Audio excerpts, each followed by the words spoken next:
Umoja ni fahari yetu, undugu ndio nguvu.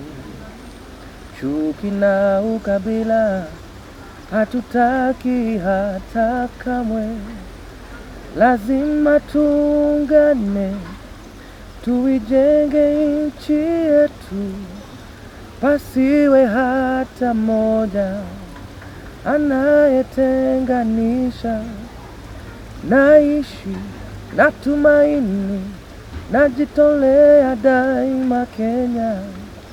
Hakika ya bendera ni uthabiti wangu. Nyeusi ya wananchi na nyekundu ni ya damu. Kijani ni ya ardhi, nyeupe ya amani. Daima mimi Mkenya, mwananchi mzalendo. Who could ever forget the words of Eric Wainaina, Daima Kenya, during the post-election violence? If there was one song that united a divided nation, it was no doubt Daima Kenya, and those powerful, powerful words from a man who wrote a song more than a dozen years ago. It looks like he's no doubt a visionary and an icon, no less.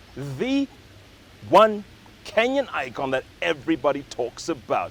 A man way ahead of his time. Not bad for a young man who started off with the group Five Alive. Remember them?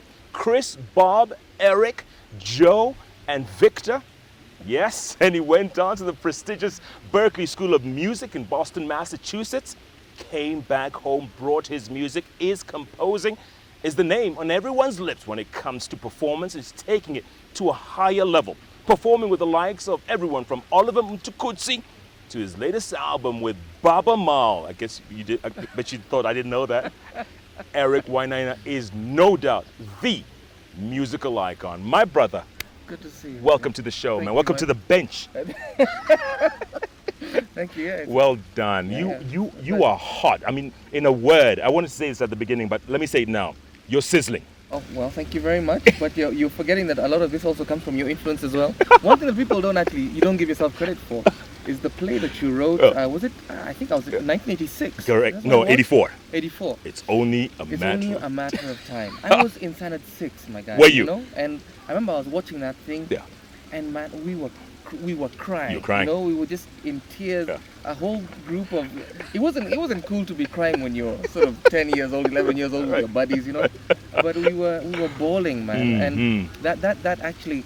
There's several influences in my life that sort of... that got me realizing that I was really passionate about the arts. That was a seminal moment for me, you know. Yeah. And another moment is that when Eric Mungai and his guys, our old friend, sang "I've got a shoe, correct, you got it," and I mean like wow. And then those are moments that make us who we are. Yeah. I need to thank you for that, Jeff. Oh. If I never have, thank you. My brother. No, seriously. Well, this is not about me. No, but we can be. We can make this interview about you. No. I can get all Kenyan all the time. I can do that thing. I can ask you the questions. You just say. He's turning this around. But listen, Eric, when we called you during the post-election violence, right? We said, Eric, please, can we play your music? Because the country is tearing itself apart. And if there's any one song that can hopefully heal this nation, it is that song. And you agreed, and we appreciate that. Thank you very much for that. But when you hear it now, and when I heard it just now, the hair on the back of my neck still stands. And I'm sure a lot of people are like that. Did you think it would have that kind of an impact on the country? Not at all. And in fact, it had a very slow start. I wrote it in 1997 because some guys came up to me and said, you need to write a song about that unifies us as a people. And I started the piano and I started writing it. It was 1997 when it was 5 years into multi-party democracy and Kenya was being divided once again on tribal lines. And we didn't know how serious it could get, you know. In a sense, we'd sort of seen 1992 happen. In 1994, we'd seen what had happened in Rwanda. I was at Daystar at the time, and Daystar is sort of a cultural hub, you know, and so you've got students from all over the continent. And these Rwandese students, we arrived at the campus, and they all burst into sort of communal mourning. I was like, what's going on? Habyarimana's plane has just been shot, and we think it's the beginning of something really bad. there we were in 1997, and I was thinking to myself, you know what, we're being divided on tribal lines by politicians. Let's do something about it. Yeah. So I wrote this song, but it was a sensitive time. It couldn't get as much airplay as we'd needed. But then what's funny is that I think as an artist, when you devote yourself entirely to your craft, and you're writing, you're writing from your heart, but you're also putting into words and music what you're hearing people talk about. You know, whether it's in a matatu, whether you're picking up stuff from newspapers or on the street. When you crystallize those emotions and put them down, it'll always be true. You know. Yeah. And so in 1998, when the bomb went off, even though the song hadn't been intended for that, suddenly it had been picked up as a song of mourning, you know, and giving people some sort of encouragement. And then post-election violence happened, and instinctively the media houses picked it up once again. One never thinks it's going to work out like that, but I think it's just a testament to how things work out. Yeah. Yeah. Growing up, Eric, is this where you thought you would be? Like when you were in Standard 6, right, watching us or getting influenced, did you think that 1984, 25 years later, quarter century later, you would be where you are? I had I planned on being a doctor. Dr. Wainaina? Dr. Wainaina, that's me, you know. Yeah. And so I even for my A-levels, I did maths, biology, chemistry, because up until then, that's what I was going to do. Yeah. I fell in love with music because St. Mary's, our school, was putting us through a thing where if you wanted to perform at the prize day, you had to audition. And so I got together with some friends of mine, and we sang this a cappella song, and it was interesting.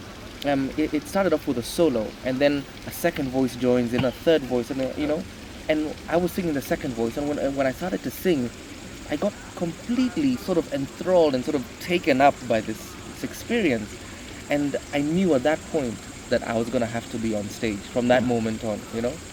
And so, I mean, like you say, it has been a long time, and I never thought that I'd be enjoying a successful music career. Yeah. But it takes a lot of sort of hard work and consistency, Yeah. and I'm happy about it. And on top of that, Eric, you write your music, you compose it, you put everything, and you perform it, because you are a performer. There are some people who are just on stage, but you are a performer. You know how to take it to that next level. Like the other day at Impala at the Safaricom Music Fusion. My goodness. I'm telling you, whoever missed this show, despite the rain, people wouldn't leave until you sang Daima a second time. Yeah, it was Jane Mugambi was one of the organizers. He did an amazing orchestration of it. I've never had the opportunity to sing it with a mass choir and an orchestra at the same time. You know? So it was wonderful. We had the ambassador Walter Lindner playing as well. But there's a connection that develops when you're standing on a stage and there's an audience in front of you.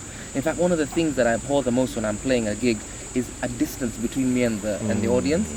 And when you're playing a big gig, they tend to do that. You'll be on a stage which is like 13 feet above the audience, and then there's a barrier, and before you know it, the closest person is sort of 25 yards away. You know, that doesn't work for me. I want people to be near me, and then you form a connection, and you're looking at people in the eye, and you feel the connection sort of tugging at you. And for me, that's what it's about. Yeah. You're also a social commentator, obviously, Eric, because there's a couple of songs you've sang which got a little not banned but pulled. Like for instance, Inchi ya Kitu Kidogo. You were hitting at the heart of corruption in this country. And there's one time you performed it in front of the president. Was that the one? No, it was in front of the vice president. Then Vice President Saitoti.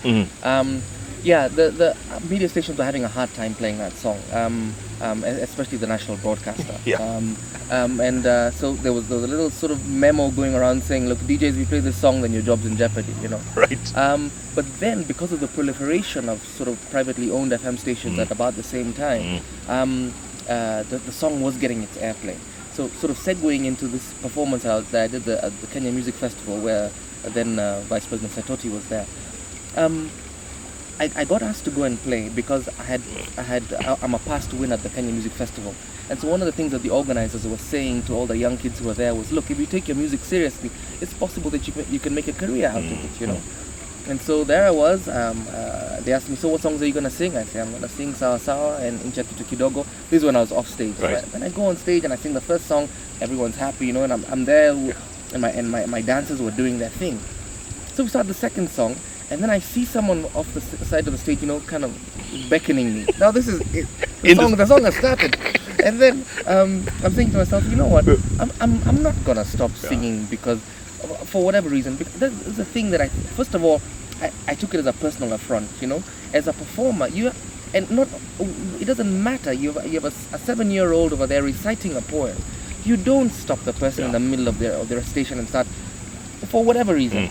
So I was like, no, forget it. I'm just gonna go on. Yeah. And then, but the guy just kept on getting really vigorous or whatever. And you're still singing now. And I'm still singing. Yeah. But then the audience started to realize that this wasn't just about this guy calling me from the side of the stage. There was general unrest, and there was a bit of heat around the collars for the guys at the high table. Yeah.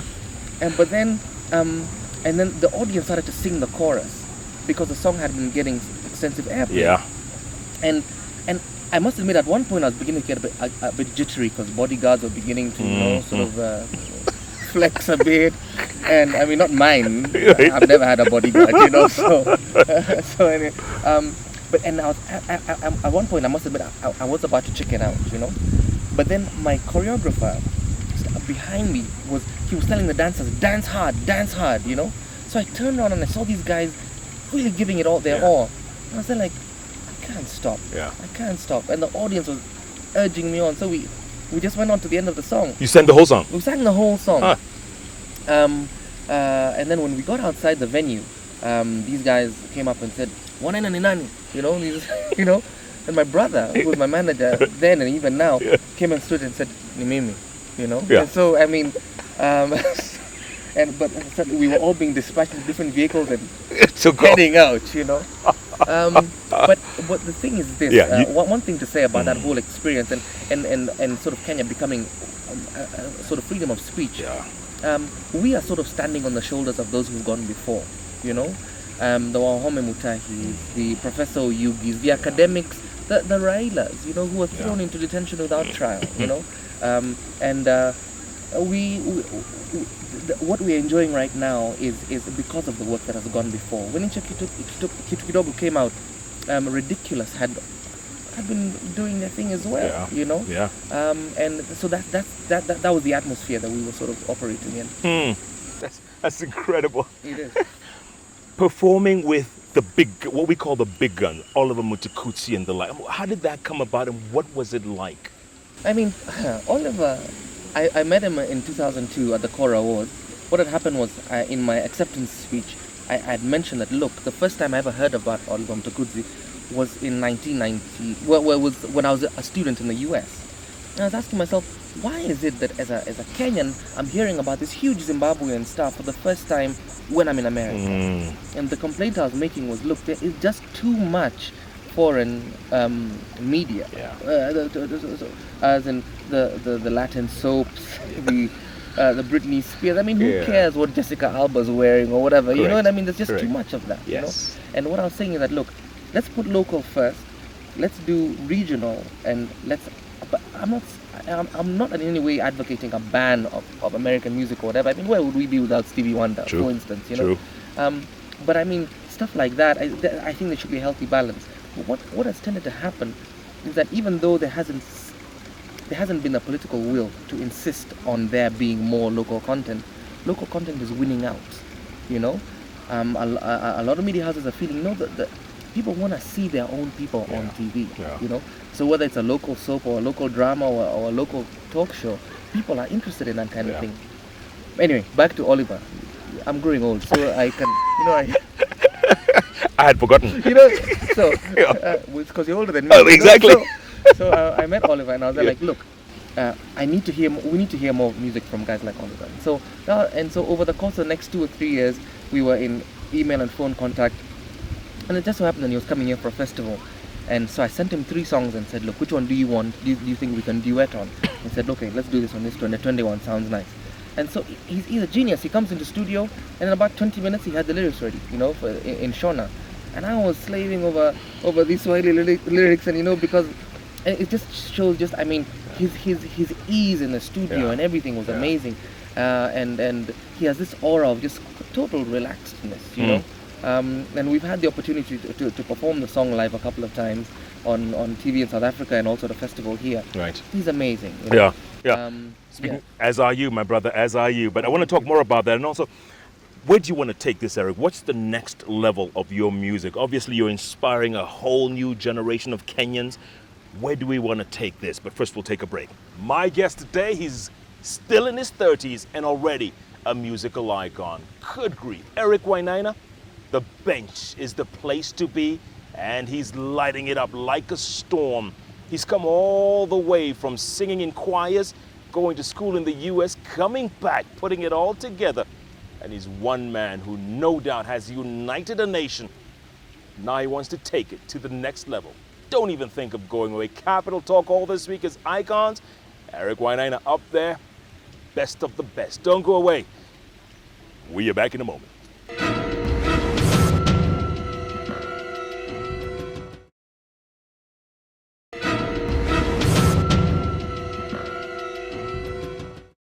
And welcome back to Capital Talk all this week. It's all about the icons. We've got one of the best, if not the best. One man who united this nation at our lowest moment during the post-election violence. When you listened to Daima Kenya, you knew Eric Wainaina was talking to you and not at you. He's still doing his thing. Album number 3 is on its way. That's right, it's called Love and Protest, coming in a few short months. Right, Eric? It's what, July? Coming out in July. We've actually just finished the mix. And so the process that we're going into right now is figuring out our marketing and distribution plan. Yeah. That has always been the problem. Yes. River Road has been trying to teach us for a long time, price in a particular way and you can sell this number of units, and so we've been learning from that model. I spent a considerable amount of time on River Road in the last 2 years, just sort of understanding it, And you had Kamaru on the show the other day. Yes. We've had extensive conversations, but that's the plan for the next sort of 60 days while Yeah. How's the album? The album itself, it's great. I love it. I made the choice to produce it myself this time, which was it's a monumental choice for me because I've produced 1 or 2 other artists and I've directed stuff, but I've never actually produced myself. It's a very sort of hard artistic choice to make because one advantage about with having someone else produce you is that you have another pair of ears, who can tell you, actually that song that you like so much, why don't you put on a CD and send it to your mom because it's not coming on the record. And so but when you're doing it yourself, you don't have that. You don't have that opportunity. Yes. But I was fortunate to have. First of all, my band is really good. And then one of the guys who's co-producing and engineering some of the stuff is a guy called Tim Rimbui, and Tim doesn't mess around. He'll tell you straight up, this is terrible. Yeah, it sucks. It sucks. Yeah. And so it's been wonderful working with him, and my wife as well. She doesn't hold her punches as well. No, she calls it like she sees it. She calls it like she sees it. So in that sense, I'm really happy with the record, and I think it's gonna do well. Love and Protest, Eric. Yeah. Why? This will sound weird. It just came to me, and I think the songs sort of straddle those themes, and I think one of the things that I'm addressing as well is that we protest because we love, Nchi kitu kidogo. At one point people were saying to me, Eric is not a patriot, how can he talk so badly about his country? Right. But no, patriotism isn't only about singing the praises of your country. Correct. Which is something that we had that wrong in the Moi days, Yes. that you're gonna have a choir or whatever, it had to be Fimbo now. You know what I'm saying? Yes, absolutely. But I think if you love your country, it's also about saying, look, we are corrupt. Our leadership is failing us in these ways, and that is part of that is part of patriotism, I think. I call it tough love, Eric. Tough love is what it is. Right? Exactly. Nothing personal. Nothing personal at all. And if you're going to change things, you might as well start somewhere. You have to. And earlier you'd ask me what are the plans after this. The plan, for a lot of us artists, is asking ourselves, how can we engage in the political process without going into politics? Yeah. For me, that's a big thing, because I think, first of all, I wake up, other than for the love of my family, for the love of music, I love what I do, and I'm not about to abandon it to pursue another life. Whether it's whatever, and least of all to go sit in parliament to debate bills, because I think there are people who are made for that kind of thing, and that's people have asked me, are you going to go into politics? And I'm not, not my calling. Yeah, that's you the know? bottom line. That's the bottom line. The other thing I was telling you, Eric, is you could make a lot of money sitting in New York or Detroit or wherever the music capitals of the world. I You could? you could easily do that. Okay, see you later. Not yet. Okay. But you're here and Yeah. you choose to be here. And there's a reason for that, isn't there? There's a definite reason. My wife and I, when we were both students in the US, one of the things that actually attracted us to each other was our knowledge that we were going to go back to Kenya. You know, I think that a lot, like from a personal standpoint, I mean, even economically, I made this decision. I was thinking to myself, after Boston, many people go to New York and try and make a living over there. I was thinking, you know, I'm just gonna be another African musician trying to make it in New York, maybe making a couple of $100 at a gig, and you're trying to split it between 7 or 8 guys in a band. You know, I want to be in a situation where, first of all, when I'm at home, my inspiration is Kenya, you know, and what's going on here. If you look at Yusundu, Salif Keita, a lot of the African icons, their base is home, and then they rise to the surface, and then the world sort of calls them. And when the world calls you to go play from your home base, you come on your own terms. Yeah. This is what I'm charging. This is this is who I am. Yeah. You know. Yeah. And so artistically, it's where I get my inspiration, and also it just allows allows me to call the shots. You know, and I feel I just feel I'm a lot more valuable here. Yeah. You know. Yeah. I mean, what am I gonna? Basing myself in Brooklyn, what am I telling guys there? You know, here, I mean, I'm able to participate in the national dialogue, and for me that's important. Correct. And you were saying earlier on, it's not about being a big fish in a little pond. It's about helping change. First of all, I don't even think I'm a big fish. Yeah, you're big. No. You're huge. No. You're huge. Well, I think I definitely want to be relevant. Yeah. You know, and I for me, home was always the place where I was going to sort of exercise that. Yeah. You know? Yeah. And speaking of huge, this African Voices, I saw you on CNN the other day. That was very nice. Thank you. And it's representing, you know, 6 billion, however, 1 billion people watch this network and they see you talking for us. Oh, thank you. You know what I'm saying? Thank you. That shows that you were here for a reason. Thank you. Thank you very much. Now that you mentioned 1 billion people, I know, I was just thinking about it the other day. Yeah. I mean, as artists, we've also been looking west a lot, you know, sort of the Western market. Yeah. I'm thinking, man, you could get a hit song in China. Oh. 1%. That's it. That's all you want. You want 1% of the Chinese people to say we love you. That's all. You know? Yeah, man. Yeah. Speaking of China, tours, is Eric Wainaina planning any tours with this new album? With this new album, we're going to be touring. I'm signed to a record label in South Africa, Distribution. And that's been working out pretty well. Okay. And we're trying to get distribution sort of elsewhere around the world. In fact, there's a new song on the record called "Sing Mercy," which hopefully we're going to be featuring. Her name is Amma. She's the hugging saint who goes around. Yes. She's the Indian hugging saint who was here recently. Yeah. And so we actually have been given authorization to use images of her hugging people around the world. In our video. And one of the things that's important to me about that is, first of all, from a philosophical standpoint, I think that love transcends religion, right? But also it's also a decision for me to sort of look east as well, you know. Yeah. And so we hope that something will come out of that. But other than touring Love and Protest, I have a musical theatre production, which is on its way to Edinburgh in about 2 months. The Edinburgh has the largest theatre festival in the world. Correct. Where there's about 7,000 plays, 7,000 productions happening. And so we're going to be there in August. What's it called? It's called More Fire. More Fire is based on the Luanda Magere story. Luanda Magere is a Luo folk hero, very much like the Samson and Delilah story. But instead of him being a warrior, in our version, he's a DJ on a slum radio station. You know? And so everyone in the slum is dealing with issues of sort of disenfranchisement, corrupt leaders, both at sort of civic level and national level, access to health, education, sanitation, that kind of thing. But DJ Luanda is this central character who's sort of saying to people, look, come on, even though they call it a slum, we call it home, you know. And we just finished a tour of the country with it, with Uraia, the National Civic Education Program, and it went pretty well. Wow, you're in that. I am. Are you the? I am playing CJ Luanda. You see, I told you were huge. Well, I told you.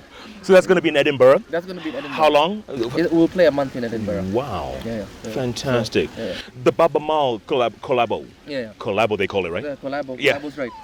He was in town for the Sour Festival last year, and we happened to have a jam session. And it's funny how things develop. There was this one song that we had no idea which direction it was going to go in, and then we started to play it in the Mbala style. Mbala is the music from Senegal. Yes. And he was like, "Wow, that's a really cool song," you know. And so we, after that jam session was over and he had left, we rehearsed it with my band, recorded it, and I sent over a CD to him to sort of do his part. Yeah. And he sent it back, and it's beautiful. It's called The Road. The Road. Yeah. What other languages are you singing in? On that record, it's English, Swahili, and then a mixture of this and then, Mbala. yeah, he sings in Fulani. Oh, Fulani. Yeah, Nice. yeah. Fantastic. It's amazing. Huh? It's amazing. When people refer to you as an international, not just a Kenyan icon, Eric, because you've taken this to another level. Kenyan music we never had an artist who could transcend across the board, you know?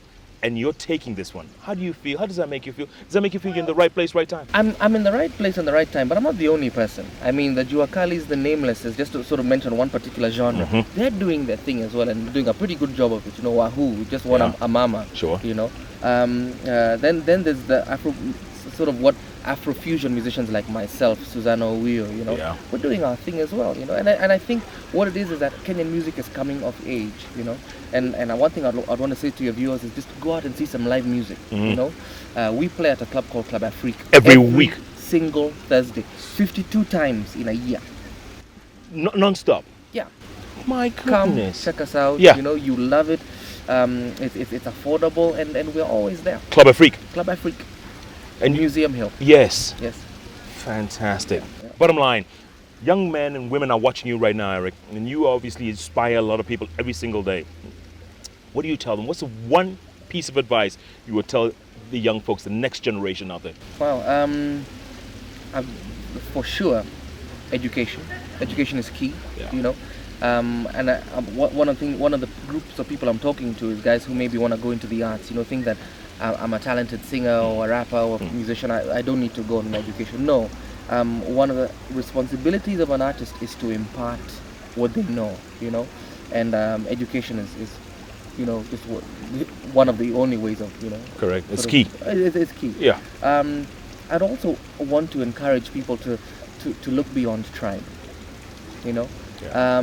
If we keep on choosing leaders who speak our language, who look like us, then we can only hold ourselves responsible for the hardships that we face.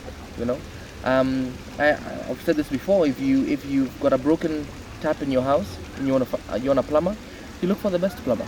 You know, if you want someone to interview, you look for the best interviewer. You know, you're not asking people what tribe do you belong to. You know, that kind of stuff. We are a community, as in, for whatever reason that Kenya has found the 42 tribes have found themselves together, we are here together, man, I think it's one of the advantages of having grown up in sort of an urban setting where you just come across people and your first name basis and you're dealing as friends, you know.